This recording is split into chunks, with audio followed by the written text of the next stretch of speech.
Welcome to Negotiation with Alice, your negotiation podcast. Everything that you do where you need to get on the same page with someone else is a negotiation.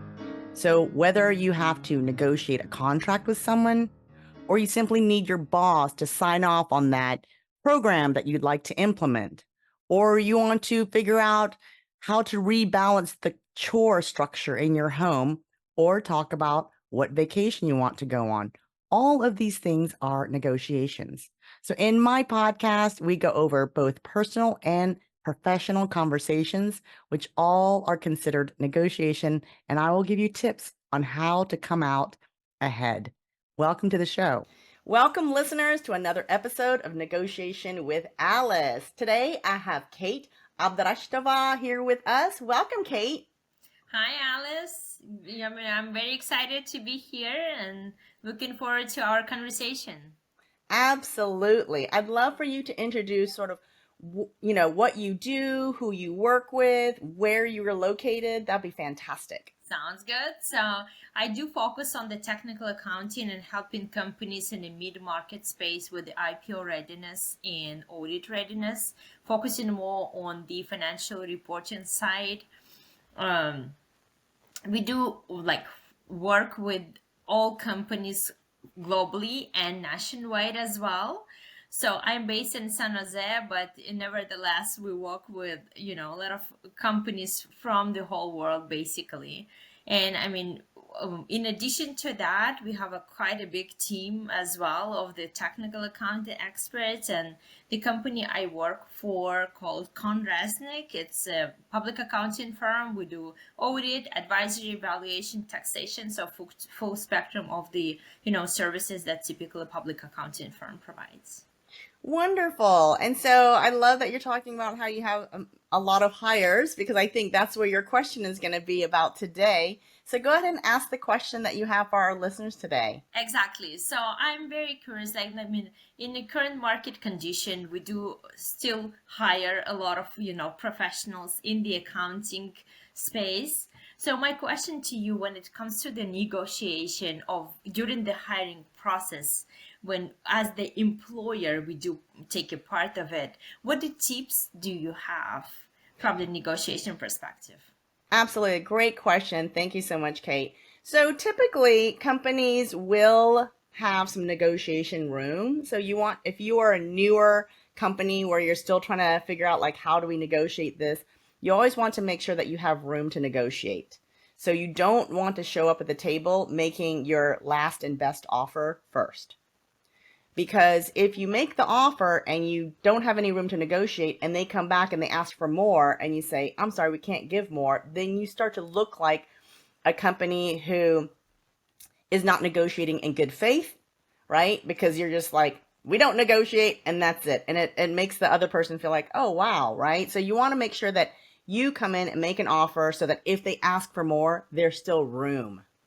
That's one of the really important things. Make sure there's room to negotiate. Now, other tips are, what are some of the other things that are easy for you to offer someone and it doesn't cost a lot? Especially, so you want to talk when you're interviewing a candidate, especially if you're about to hire them, you want to really find out what is important to them. Is commute like a big deal for them? Because when I say that, then perhaps if your company can say, oh, well, you can work a few times a week from home, that holds value, even though it might not be monetary value, it is lifestyle value, right? So you want to think of as many things as that so that you can add that in the event that you're negotiating and you can't meet the amount of money that they are asking for. Right? Does that make sense?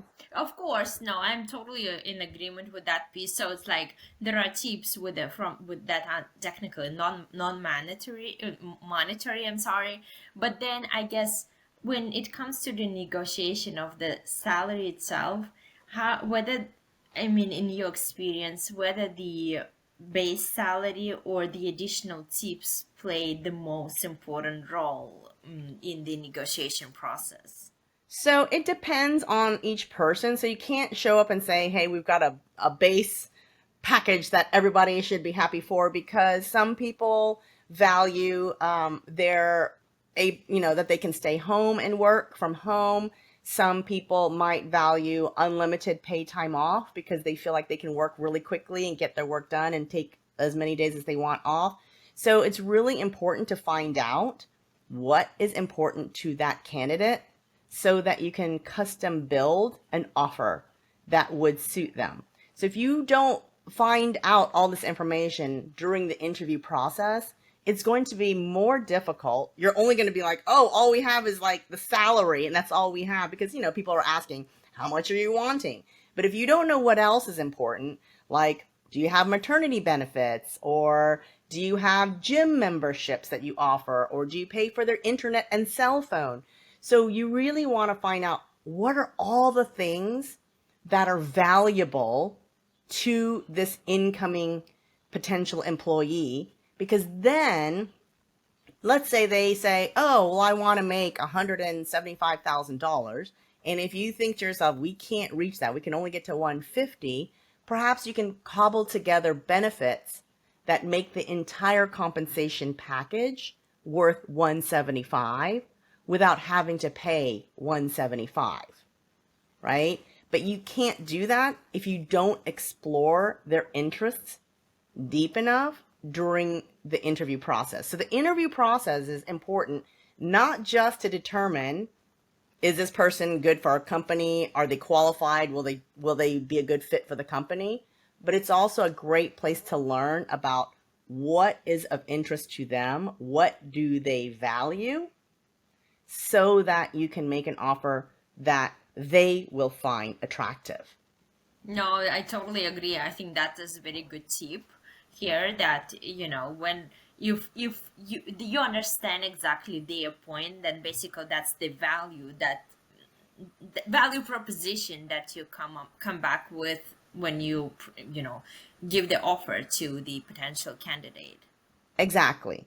And the other thing that I want to point out for our listeners is that frequently when you're doing money negotiations, the numbers that people are saying are not really what you're communicating. What you're communicating is actually unspoken. Usually you're communicating the midpoint between two numbers. So if you say, oh, we'll offer $150,000, and you know that you have some room to negotiate, and I say, well, but I would like 200,000, I am communicating to you that I want 175, because I'm trying to place another number so that the midpoint is where I'm aiming for, right? So then if you know this, then instead of hearing 200,000, you're going to hear, oh, she probably wants 175. So then you can either move closer to that number. And I have seen, when I've coached people, I have seen companies move directly to that midpoint because they did not want to spend time negotiating back and forth, because they really valued that person. And so when the person came back with an outrageous counteroffer to make the midpoint where they wanted it to be, the company immediately jumped to the midpoint. And they just cut the negotiation short, and they said, fine, we'll give you this amount. And they said, okay. And the negotiation was completed, right? Because they said, okay, we know where she wants to go. We're not going to waste any more time. We just want to hire her. And so you want to make sure that you understand when you're negotiating, the midpoint, the unspoken number, is really what is being communicated by these numbers that are being thrown around. Yeah, no, that's the good point as well. I guess I have a kind of follow-up question. So when the company would get to that midpoint and the candidate would get into the round 2 of negotiation, they would come back with even, higher contra offer later on. I mean, I've seen these cases. And how do you would suggest to react to that, or negotiate it in a better state? In particular, like when you already kind of at your maximum or near maximum limit for the budget that you put together to bring in that candidate. So are you saying that, like, let's say they counter offer at, I'm taking my same example, if I counter offered at 200,000 and you said, okay, how about 175, and I come back and I say, what about $210,000? Is that what happens? Yes. Okay, so one of the biggest rules in negotiation is that you move towards each other, not apart. So if someone is doing that, they clearly do not know how to negotiate because you're not supposed to move higher. You're supposed to move towards each other, not away. So once you put down a number, the entire point of the negotiation is to slowly go closer and closer together. So if someone is going in the opposite direction, you should just clue yourself in to understand this person actually does not understand how to negotiate, because the rule of negotiation is to move closer together, right? So that's already you can see that as a mistake that they've made by moving up. So if that's the case, you can stay firm and say, look, this is the last number that we can offer you, but we can offer you these other benefits, right? And so it's possible that the additional benefits will add up to enough value for the person to come and work for you, right? But it is a red flag if someone goes in the opposite direction. It would signal to me as a hiring manager, this person doesn't know how to negotiate, right? Yeah. Because you're supposed to start high and go low, and then companies start low and go high. And so if someone is doing something different than that, they're not aware that they're breaking sort of the rules of engagement when it comes to good faith negotiations. Yeah, thank you. That's, I think, is great, kind of educational point as well there.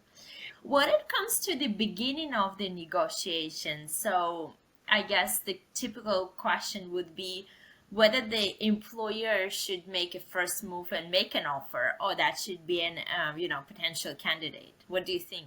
Yeah, so that's always a really good question. People ask, should I make the offer first? And I always say it depends. It depends on the context. It depends on how educated someone is about the thing they're making an offer. So I would imagine that a company is pretty educated about what the going rate is for a certain amount of qualifications. And so knowing that, you can probably make the offer first because you know, okay, this is about how much they're going to make. We're willing to pay X amount, and you can come in a little bit lower than that X amount to go up, right? Now, if you really want someone, you could potentially just offer them like the full amount and say, we want to give you more than what you expected because we really want you to come, right? And so there are ways to signal how much you want somebody there. There's also ways to convince someone to come work with you even if you can't meet their salary requirements. Now, here's a really important thing to do. I have seen and coached people where I said, okay, if the person comes back and they reject your offer, do not say, thank you for considering us and letting them go. I said, I want you to counter with something that you think would be important to them. So sure enough, the potential employee came back and said, I got a better offer there, so thank you very much. And because my client got coached, he said, hang on, we can't offer the same amount of money, but we can offer you growth in the company, right? And the other company could not. She was coming in and that's where she would stay. There was no upward trajectory. So he said, if you come with us with this smaller amount of salary, I promise you that you will have the opportunity to move up and to make more money. And this is what he said after she already rejected the offer. She changed her mind and she came to work for this other company, the person I coached, right? So you don't ever want to just give up just because someone says, no, thank you, I found another place. You want to find out, what can we do to make our offer, palatable for you? Just find out, right? Is there anything that we could have done? Is there anything that we could have offered, right? Or if you already know what's valuable to them, such as opportunities for growth, throw that in there. Because, opportunities for growth is a win-win for both the employee and the company, right? You want someone to grow with the company. You want someone to learn and then move up, right? And so it was a win-win for both of them.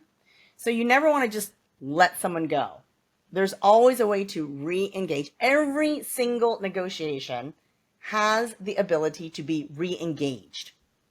Even if you feel like they said, no thanks, Kate, thank you very much, I'm not interested, there is still a way to say, wait, what can I do to make you interested?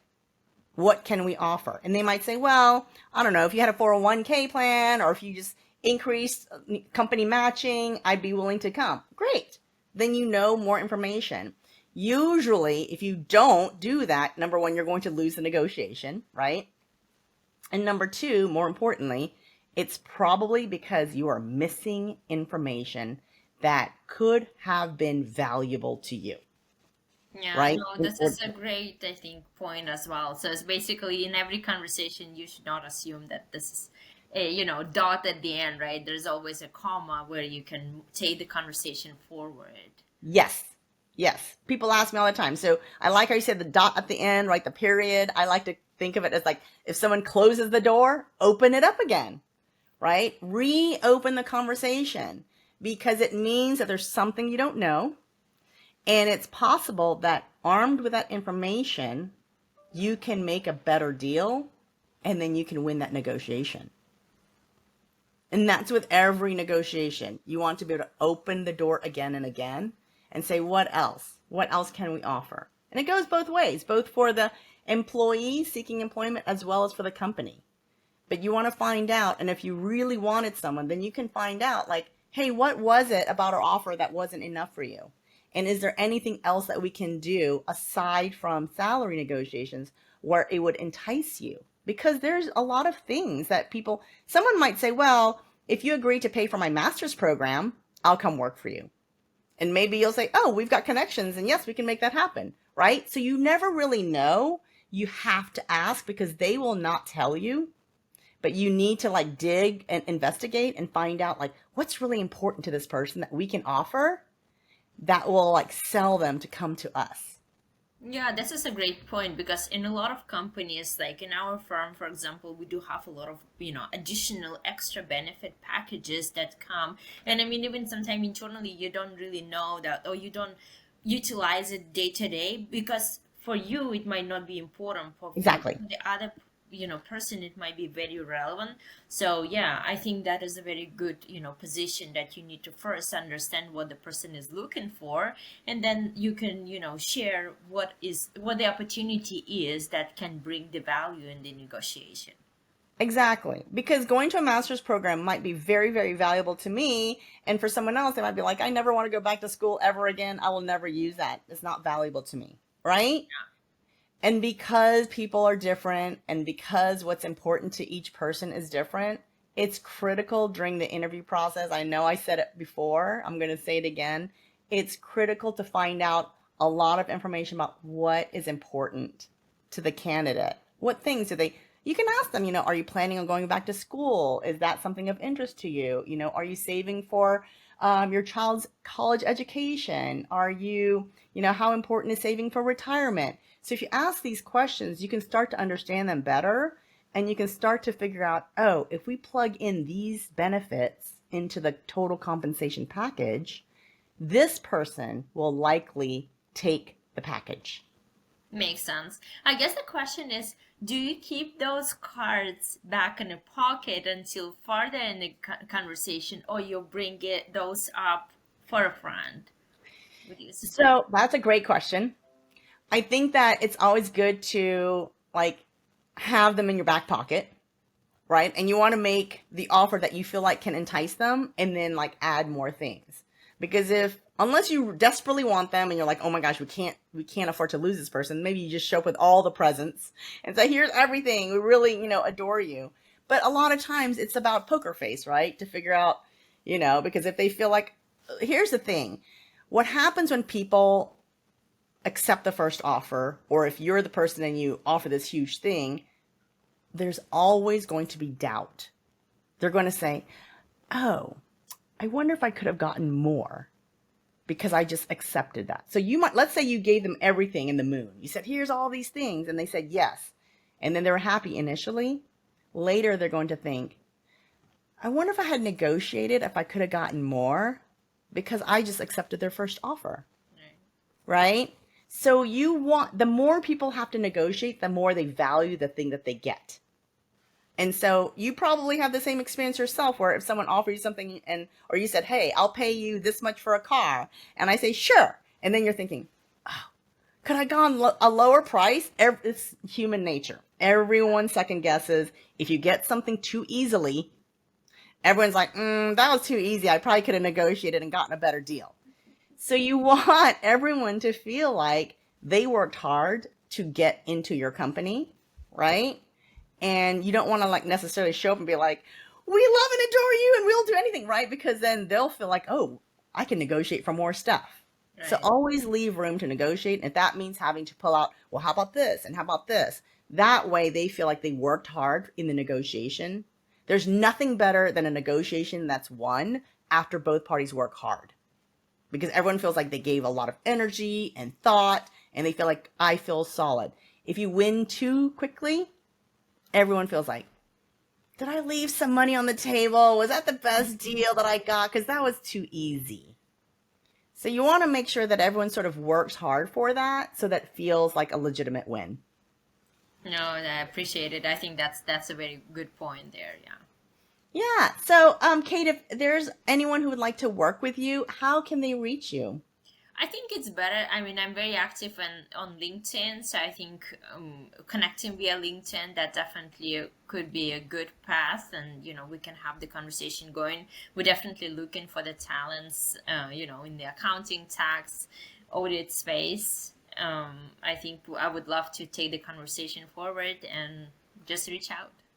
Awesome. Well, thank you so much for being on the show today. And thanks for bringing in a very original question, because I haven't had this on the show yet. So I really appreciate your time. Sure. Thank you so much for sharing the insights. It was definitely, insightful and educational. Wonderful. And for my listeners, if you want to connect with Kate, we'll have more information in the show notes. So check her out there and please reach out to her if you'd like to work with her. Until next time, everyone, have a good one. Thank you.